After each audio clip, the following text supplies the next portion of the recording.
Something is wrong with the Golf R already. Yes, I know, already. I promise you, this is not clickbait. I honestly really wish it was. I really wish it was. But it's not, and we gotta fix it. I just wanna say a quick what's good and welcome back to the channel. If you've been here before, it's great to see you again, and if not, even better, I hope you stick around. Now, as I said earlier, my Golf R actually does have something wrong with it, and honestly, I'm not too surprised. Let's get that clear. I'm not surprised.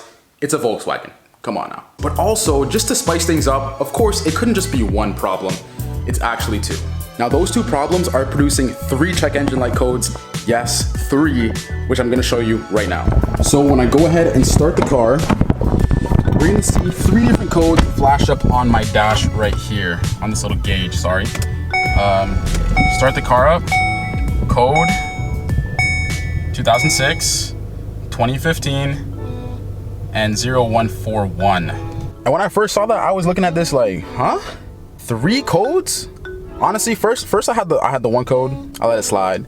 But then I got 2 more and I was like, nah, I have to fix that. So over the weekend, to try and figure out what these codes mean and ultimately fix it, I got an OBD2 scanner called the OBD11, which is known for Volkswagens and Audis. All you really have to do is plug out the P3 gauge, so that's turned off here. Plug this bad boy in, if I can find it, and it turns on. And what I love about this device is that I can simply just load up the app, connect to the OBD11 and scan the car. So this is where we're seeing all the main faults with the engine. If we click here, we can see everything. And as you see, we have a few of them here. We have the O2 sensor, bank 1 sensor 2, which is basically the downstream O2 sensor. Then we also have the intake manifold runner control bank 1, meaning it's stuck closed. So essentially, this is what it means. This right here is the intake manifold, and inside is a bunch of flaps. Now the flaps open up at a certain RPM to essentially allow more air into the engine. However, it's saying that it's stuck closed. So when you're at higher RPM, it's not opening up and not giving the engine enough air. So when you have enough fuel, but you don't have enough air, that causes your engine to run on a lean condition. And honestly, that does not make your car happy, and it can be pretty harmful. So unfortunately, there's actually a couple things that could have caused this car to throw all those different codes, in terms of the intake manifold at least. So we're definitely gonna have to do a lot more diagnosis to figure out and pinpoint the exact component that's making everything go wrong. So first things first, we're gonna start off with doing a vacuum test. Essentially, the intake manifold runners are controlled by vacuum. So we're gonna go ahead and test the system and see if there's a leak or something that's making it not pull vacuum. Then based off that, we're also gonna try manually opening the intake runners to see if the sensor's detecting it or not, because it could be opening and closing, but if the sensor's not detecting it, then that's why it's saying it's closed. So we're gonna do that to check the sensor as well. So first up is the vacuum pump. Essentially what we're gonna do is we're going to take off this little line right there. So this line right here could be a main failure point. Oftentimes this line could fall off or could just be leaking. So we're gonna test this, and there's also a little diaphragm inside of this little cylindrical thing here. So that will also test to see if that has any rips in it, because if there's a rip, no vacuum can be created. So we're gonna go ahead and test that right now. So real quick, you have a bunch of these little nozzles here. We're gonna go ahead and see if this one fits. So you just wanna go ahead, be careful of this coolant line, it could be hot. You wanna go in here and just pull off this line. So once you pull that line off right there, you can see there, we're gonna try and see if this one fits. So you wanna fit the nozzle right inside this thing. Nope, this one's too big. So I got it all hooked up here. I found this very interesting angle piece that kind of works pretty well. So I'm gonna see if I put that on there. Hopefully that's good enough. If we can hold some vacuum. No vacuum at all. The needle's not going up. Okay, so that's one sign. I'm gonna try a different tip. Maybe that will change the results. Now, this one, as you can see, I'm kind of blocking the light, but it's a lot more snug on there. No vacuum. So I think we might have already found our problem. Okay, so it's been quite a while since the last clip.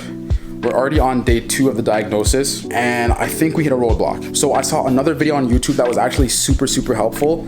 And I think we might have the same problem as the guy in the video. Essentially, he did the same thing. He did the test with the vacuum, and he was pulling no vacuum. Then long story short, the piece right here, which has the diaphragm inside of it, when he took that off, the diaphragm was ripped.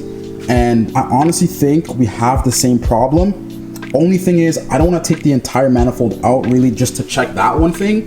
And I don't have a tool, a pick that's good enough to help me take off all these little clips here. I know it's hard for you guys to see, but there's all these little clips right there on the side. Like that one, there's 8 of those around the entire piece. And I'm just trying to figure out the best way to take that off so I don't have to take the whole manifold off. And I just don't have the tool right now. So this might have to go into tomorrow to take that off and confirm that it's the diaphragm that's ripped and not something else. If so, that means we're getting a new manifold. So the next day I got my hands on the correct tool to take off that little cap so we can finally see what the diaphragm looks like. To take off this cap, there's actually 8 clips you have to undo. It's honestly a super tight space, but I have a friend here helping me out. Now after some maneuvering, we finally got the cap off, and as you can see, the diaphragm honestly looked perfect. It didn't have any rips in it. It seems completely intact, so I don't think the diaphragm was the problem after all. So from there, I just recompressed the spring, put it back in, as well as putting the cap back on, and now we're gonna regroup and find out what else we can really test to see what's wrong. The next idea I had was to check the other side of the vacuum line we took off earlier. I wanted to see if maybe it disattached underneath the manifold, so I went ahead and got a camera so I could really look underneath there. Now fishing the camera underneath the manifold was honestly pretty annoying, but it did pay off because you can clearly see that the hose is properly attached. Now underneath all this wiring, there's also a second vacuum line that runs to the intake, and my friend over here was saying that it seemed like it slightly popped off and then he put it back in to kind of secure it, but honestly I don't think it made much of a difference. After doing some more tests, everything was still the same, so we're stuck in the same place. After this, we kind of went down a rabbit hole because we found out there's an aftermarket harness on my car doing something with the injectors, so we tried to figure out what that was doing, and then that website didn't really tell us anything. It was bringing us to another website talking about something with a uni chip,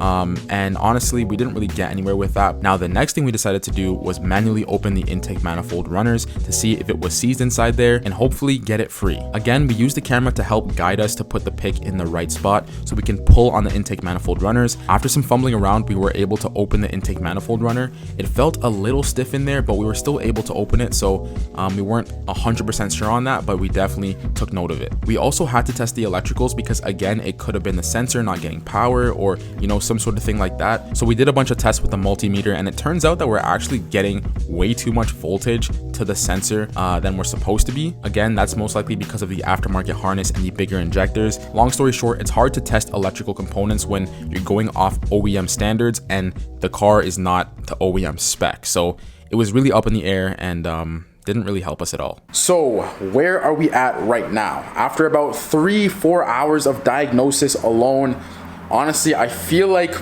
we made a little bit of progress, but we're not where I want it to be. We are a good amount closer, honestly, but at the same time, it's still kind of up in the air.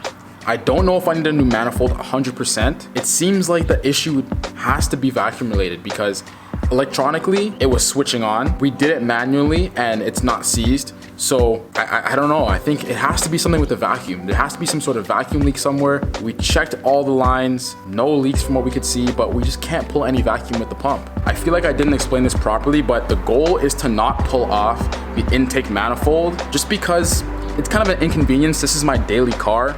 So if I pull that off, first of all, it involves a lot to pull that thing off, especially with the aftermarket stuff that's on the car right now. I drive this car every day to work and back. So I don't want to beach this car and have it stuck and we can't really make progress and I have to find another way to get home or get around. That's why I was trying to diagnose this without taking off the intake manifold, but I might have to end up doing so. Now, of course, diagnosis can go on forever. You can film a whole bunch of clips on it, but I'm not gonna do that. I'm gonna do all that behind the scenes and then I'll let you guys know in the next video. So thank you so much for watching. I know you've seen me have a lot of problems when it comes to cars, and honestly, that's the fun part about it. In a way, it's fun. In a way, it really, really is annoying, especially if it's your daily car like it is for me. But honestly, I'm learning a lot more about these cars and a lot more about different components in cars in general. So in a way, I'm definitely grateful for it. But the goal was to get this thing fixed as soon as possible and get it back to driving exactly how it was before. With all that being said, thank you so much for watching another video. I really hope you enjoyed it. I know it was a lot of kind of, I don't want to say boring, but diagnosing stuff isn't always the most interesting thing, or it's not always the most fun thing, but it's definitely necessary if you want to figure out and fix things. So we had to do it. I hope you guys enjoyed watching it and seeing, someone who doesn't really know too much about that side of stuff learn a lot more. If you want to see us fix the Golf R and also more content coming soon, hit that subscribe button down below. I'd really appreciate it. Anyways, I'll catch you guys in the next one. Peace.